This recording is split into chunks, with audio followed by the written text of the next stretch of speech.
PPG Indonesia. Salam, senyum, sapa, semangat, sukses, surga.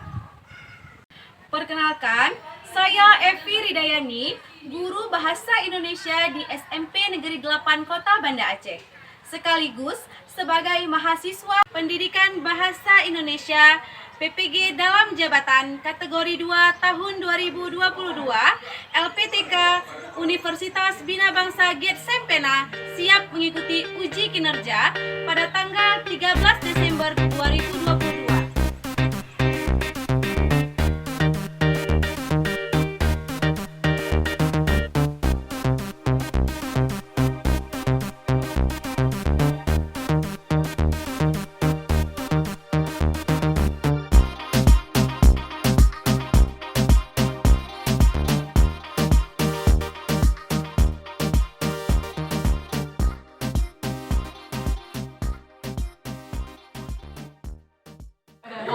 Assalamualaikum warahmatullahi wabarakatuh. Waalaikumsalam warahmatullahi wabarakatuh.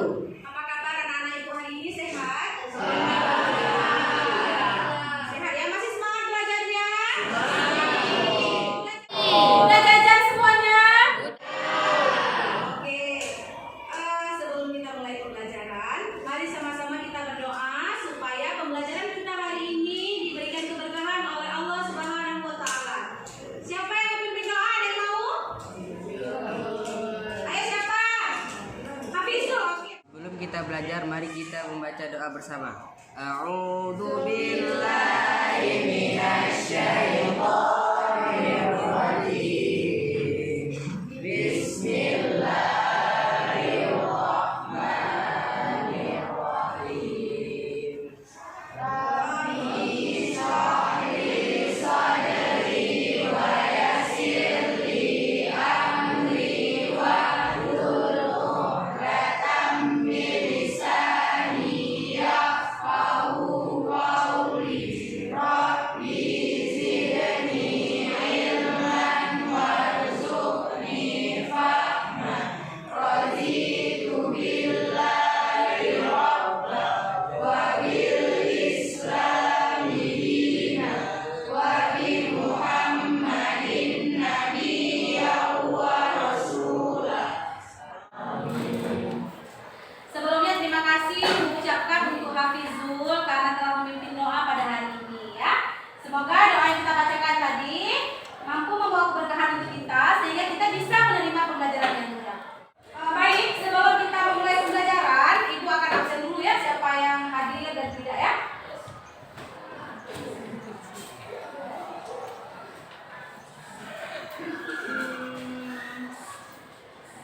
Berapa orang lah yang tidak hadir hari ini? Hadir semua ya? Oh iya. Yang laki-laki lengkap 13 orang ya? Iya. Oke, berarti semuanya hadir. Baik. Oke, alhamdulillah ya. Memang kelas 95 ini kalau untuk kehadiran tidak diragukan ya. Selalu hadir. Beri tepuk tangan untuk dia. Oke, baik. Sebelumnya Ibu bertanya nih sama kalian. Pada pertemuan yang lalu kita sudah belajar materi apa? Apa Iqbal? Iya, Afif? Texture pen. Apa-apa saja yang kita pelajari di texture pen? Apa saja? Tanya, siapa yang masih ingat struktur texture pen? Kira? Ada terdapat beberapa suku dalam texture pen. Ada orientasi, komplikasi, evaluasi, dan resolusi. Oke, semuanya beri tepuk tangan untuk Fira.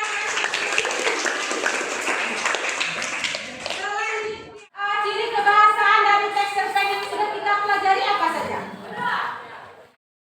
Oke, silakan Najwa, apa-apa aja ciri kebahasaan yang sudah kita pelajari? Kalimat deskriptif, ekspresif, samar, kalimat langsung dan tidak. Oke, beri tepuk tangan untuk Najwa.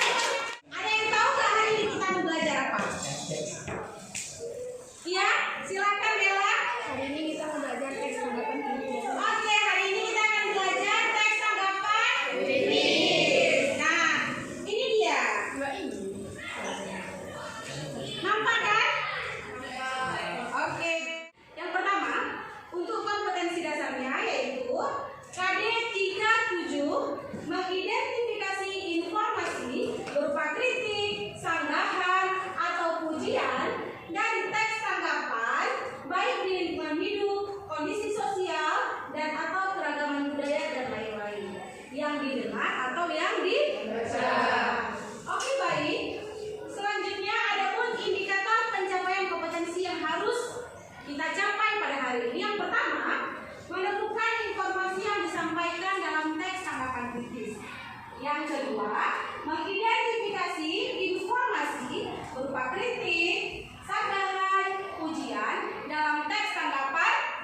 Selatan ke puncak ketenaran itu kini telah menyatu dunia.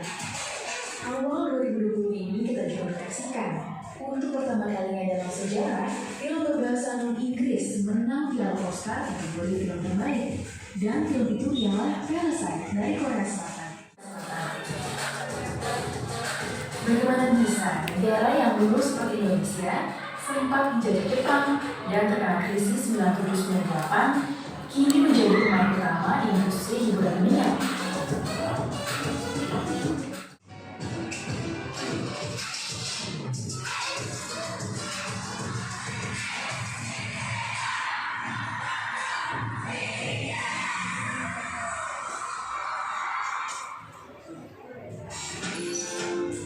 Ini Moon Jae-in, Presiden Korea Selatan.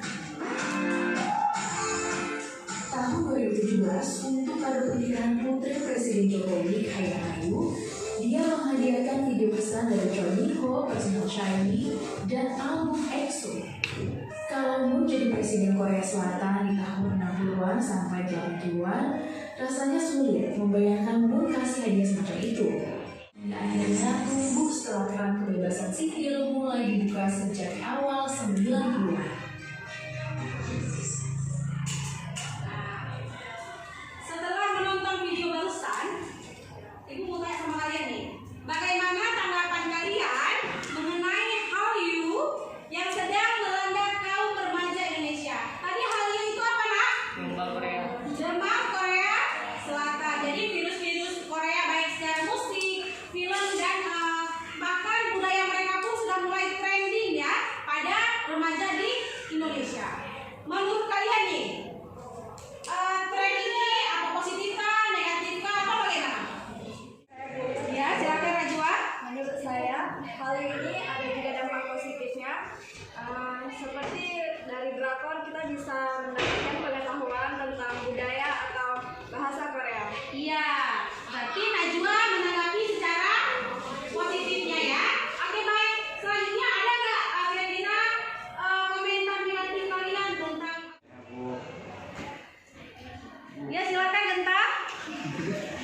Karena menariknya adalah beberapa orang yang demam dengan Korea itu sering menghabiskan uang waktu untuk hal yang tidak berguna.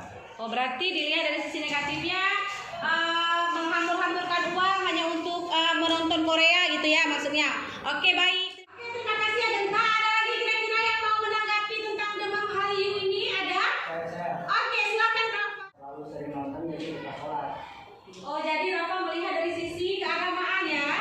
Karena terlalu sering menonton sehingga kita lupa sholat. Oke, beri tepuk tangan untuk teman-teman. Oke, tadi kan teman-teman kita sudah memberikan komentar ya nih tentang Hallyu.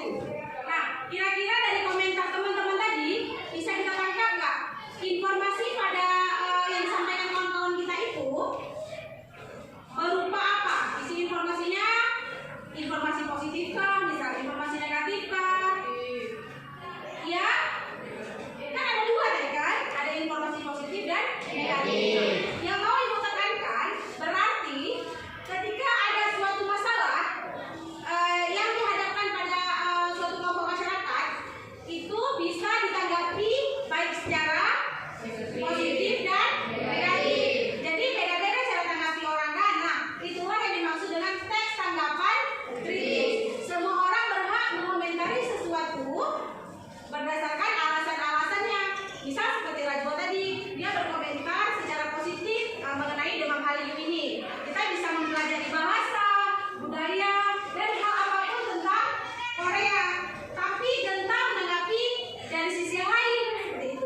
Jawaban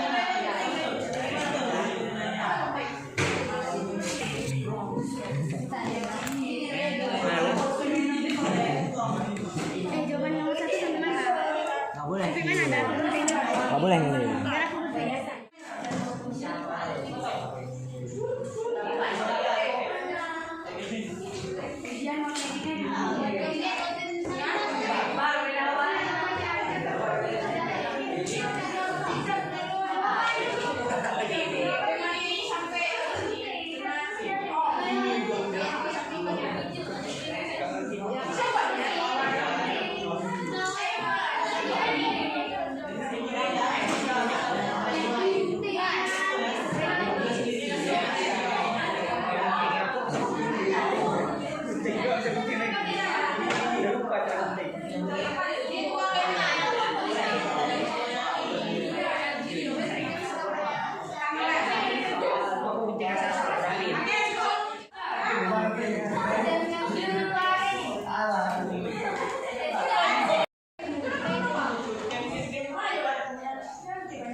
Tiga positif kan?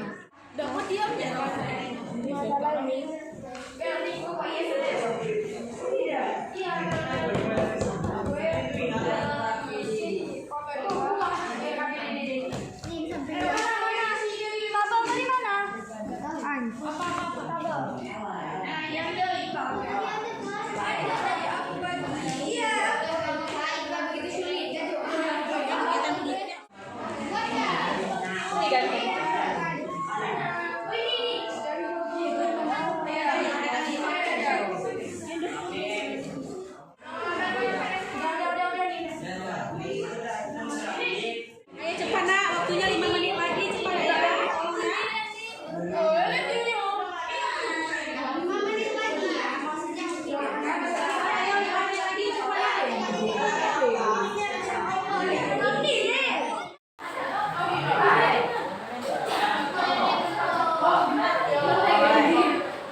Hasil kerja kelompok kami, yaitu pertama, setelah kamu membaca teks di atas, jelaskan permasalahan apa yang terjadi. Di teks itu dijelaskan permasalahan yang terjadi adalah demam K-pop yang sudah merajalela di berbagai penjuru dunia.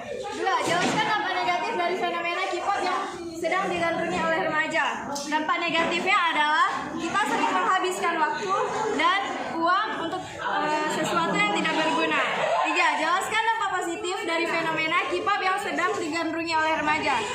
Dengan mengesampingkan sisi negatifnya, demam K-pop ini juga memiliki sisi positifnya. Contohnya kita mendapatkan pengetahuan khusus. Yaitu setelah kamu baca teks di atas, jelaskan permasalahan apa yang terjadi. Di teks itu dijelaskan permasalahannya adalah demam K-pop yang sedang merajalela di berbagai penjuru dunia. Dan ini dampak negatif dari fenomena K-pop yang sedang digandrungi oleh remaja itu apa saja? Di teks itu dijelaskan, yaitu negatifnya.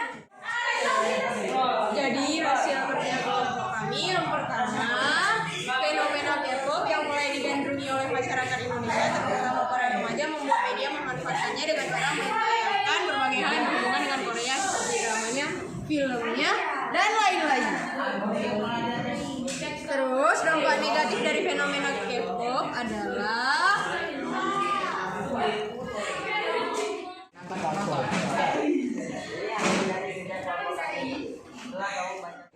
ini kelompok berapa, Nak? Ini kelompok 3. Oke.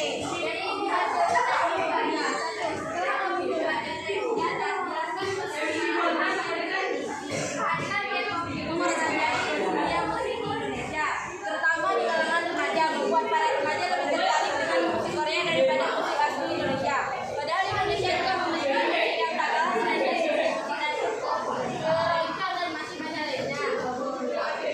Jelaskan dampak negatif dari fenomena K-pop yang sedang digandrungi oleh remaja. Kerja dari kelompok kami, kelompok 5. 1. Setelah kamu membaca teks di atas, jelaskan permasalahan apa yang terjadi. Membuat para remaja lebih tertarik dengan musik Korea daripada musik asli Indonesia. Padahal Indonesia juga memiliki musik yang tak kalah kerennya seperti musik dangdut, rock, dan masih banyak lainnya. 2. Jelaskan dampak negatif dari fenomena K-pop yang sedang digandrungi oleh remaja. Beberapa orang menganggap musik K-pop membawa pengaruh buruk bagi para pelajar Indonesia karena banyak remaja yang masih berstatus pelajar yang rela membuang banyak uang dan waktu belajarnya untuk menonton artis idola mereka. Ini hasil kerja dari kelompok 5 kami. Ini ada tentang K-pop yang dulu teksnya. yang besar soalnya berkaitan dengan yang kedua. Yang pertama ada soalnya, setelah kamu baca teks di atas, jelaskan permasalahan yang terjadi. Permasalahannya itu tentang fenomena K-pop. Yang kedua, jelaskan dampak negatif dari fenomena K-pop yang sedang digandrungi oleh remaja. Beberapa orang menganggap musik K-pop membawa pengaruh pelajar Indonesia karena banyak remaja yang masih berstatus pelajar yang rela membuang banyak uang dan waktu belajarnya untuk menonton artis idola. Oke ya, tadi kan kalian sudah mengunjungi setiap galeri dari kelompok-kelompok lain. Tolong ditulis apa yang beda, apa yang sama dari galeri kelompok lain dengan galeri yang kalian punya. Paham? Oke, silakan ditulis. Era, kita punya waktu cuma 5 menit diskusikan ya teman-teman. Diskusikan lagi. Cepat ya.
5 sama?